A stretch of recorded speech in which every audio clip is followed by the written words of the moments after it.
Hello Aries, Sun Rising and Venus Signs. Kamusta kayo? Sana po nasa mabuti kayong kalagayan. Welcome back po sa Star Tarot at kung bago kayo rito, welcome din po kayo. Please subscribe, like, share my videos and leave me a comment kung nakaresonate po kayo. Thank you. So, first message ni Aries, we have the world. Napakaganda nito, Aries, kasi see the world. Oh, wow. Tapos meron tayong sun. So, swerte ninyo. No? Napakaswerte ninyo sa ngayon. See the world kasi is about success. No? Ganun din si sun. Magdadala din ito ng energy of success. Time for completion, no? See the world. Kaya kung ano man itong ginagawa ninyo, po pwedeng trabaho yan, po pwedeng, task that was given to you for quite some time na uh, pinagsisikapan ninyong ma-achieve or ma-accomplish, ngayon finally, no, ma-accomplish mo na talaga yan. So, time for success ito, time for accomplishment, time for achievements. Kaya, good luck sa'yo and congrats. Isa pa, Aries, see the world is also about travel. Kaya po pwedeng merong magta-travel dito sa inyo. And there is ending and beginning. No? Yung ending na to, ito yung accomplishment. Yung ending na to, ito yung um, bagay or something na ginagawa ninyo na maa-accomplish mo na matatapos na. And kapag mayroon tayong natatapos na, 'di ba? Or mayroong nagtatapos, mayroong magsisimula, no? Kaya feeling ko dito, meron kayong sisimulang bagong kaganapan. It could be anything, depende 'yan sa inyong sitwasyon. Puwedeng magsisimula kayo ng bagong bagong project, puwedeng merong magsisimula dito ng bagong trabaho, bagong pupuwedeng bagong relationship or pupuwedeng bagong yugto 'no, sa relationship kung magle-level up na yung relationship ninyo, so pupuwedeng gano'n din 'yun. And yeah, may ano kayo, may worldly opportunities na puwedeng kakatok 'no, at this point sa buhay ninyo kaya good luck sa inyo. Your next message is Five of Swords, ayan. So may nag-walk away 'no, sa inyo. This could be you.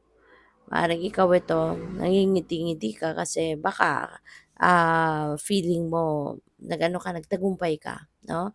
Maaaring, meron kang sinabi na hindi nila nagustuhan kaya nag-walk away sila from you or pupuwede rin naman, Aries, na baliktad ang sitwasyon dito, 'no? Depende sa inyong sitwasyon. Pupuwedeng ikaw yung isa sa mga nag-walk away na 'yan, 'di ba? At baka yung kausap ninyo, itong lalaking ito, baka merong sinabi na hindi nyo rin naman nagustuhan. Kaya po pwedeng kayo talaga ang nag-walk away dyan, po pwedeng kayo yung nakapagsabi ng hindi maganda. Kaya yung kausap ninyo nag-walk away. So, po pwedeng ganun, no?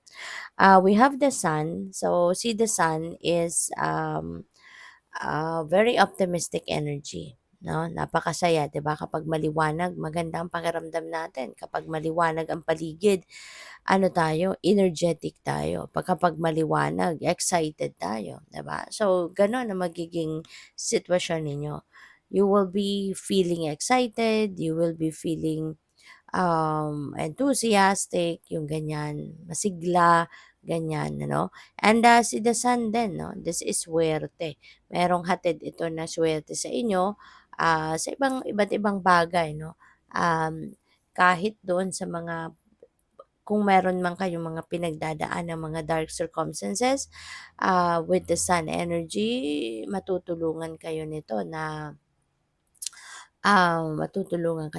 maging ano, um, maging mas positibo or maging mas optimistic kayo kasi magliliwanag, no? Matatalo ng liwanag ang dilim sa buhay ninyo. So, kung mayroon kayong mga problema, maiisip mo dyan yung ano mo, maiisip mo dyan yung solusyon, no, sa inyong mga problema kaya mas magiging ano ka, mas maging optimistic ka and enthusiastic. So, this is also about success, no? Success sa pera, success sa trabaho, sa career ninyo, kung saan man, ano, at magiging masayang-masaya. And even yung ano ninyo, kalusugan, no? 'Di ba, kahit tayo'y kunyari, kahit tayo tinatamad, ganyan, at we're a little under the weather, pero pag nakakakita tayo ng liwanag, no? Kapag nakikita natin yung sun, 'di ba, mas sumisigla tayo at mas nabubuhan tayo ng loob, nabubuhayan tayo ng lakas, 'di ba, yung ganyan. Parang mas lumalakas tayo kapag maliwanag. So, maaaring mag-improve yung inyong kalusugan. Lalong-lalo na doon sa kumbaga parang merong mga nararamdamang kahinaan or a little under the weather. So, mas magiging malakas, mas masigla, no, kayo at this time. So, by the way, maraming salamat for subscribing. And if you haven't subscribed yet, subscribe na kayo. And also, maraming salamat din for not skipping the ads. Malaking bagay po yan sa akin. And also, please click the join button sa baba ng video po kung gusto rin ninyo na mag-join sa membership. Salamat po. So, we have the Hawk Prince. Ayan, spirit communication and paying attention. Okay? So, feeling ko dito, meron ditong communication that is going to happen between you and the spirit world. No? Maaari na yung divine universe and the rest of your spirit team maybe are going to send you messages through intuition at baka mga symbols, omens, synchronicities, mga ganyan ang po pwedeng ipadala sa inyo. Maaari 'no, na 'yan ay yung mga gabay na 'yan ay dasal ninyo, hinihingi ninyo 'yan, dinadasal ninyo or maaaring meron kayong sitwasyon na kailangan ninyo ng guidance kaya papadalhan kayo ng universe ng gabay through those symbols, synchronicities, mga omens, ganyan, or intuitive messages and nudges. Kaya importante na mag-pay attention kayo sa mga ito kasi it comes in a very subtle way, no? Yung mga messages, guidance ng divine, they come in a very subtle way. Kaya kung hindi kayo magpa-pay attention, hindi ninyo ito papansinin, 'di ba? Kung busy kayo lagi, yung isip ninyo laging busy, so most likely talagang hindi ninyo 'yan mapapakinggan. Okay? Kaya pay attention to it. So we have the Metal King and discipline, armor, boundaries, yung gano'n. So most likely Aries, no? Ang iba sa inyo dito siguro kailangan mo na, pairalin din yung inyong disiplina, okey?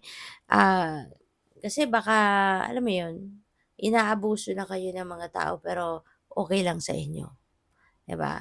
Baka dahil sa kabaitan ninyo, meron ng mga tao na alam mo yun, inaapak-apakan ka na lang, 'di ba? Kaya, pairalin mo din naman yung inyong disiplina, para maging pabor naman para sa sarili mo ang gagawin mo, 'di ba? At 'wag mong hahayaan ang mga tao 'no, na apak-apakan ka na lang ng ganyan, bina-bypass ka na lang ng gano'n-gano'n, okey? Kaya nga siguro kailangan na ninyo ngayon na depensahan ang inyong sarili. Okay? You may need to defend yourself. You may need to protect yourself, protect your energy as well. With the boundaries dito, maaring ito din ang isa sa pinaka kailangan ninyong gawin sa ngayon. Alright? Na protektahan ang inyong mga sarili by implementing healthy personal boundaries. Set personal boundaries sa ngayon para matututo din yung mga tao, no? Matuto yung mga tao sa paligid ninyo na igalang ka, matuto yung mga tao na igalang ka at respetuhin ka, yung ganun. Alright? So, and also, no, boundaries can help any kind of relationship as well to be stronger.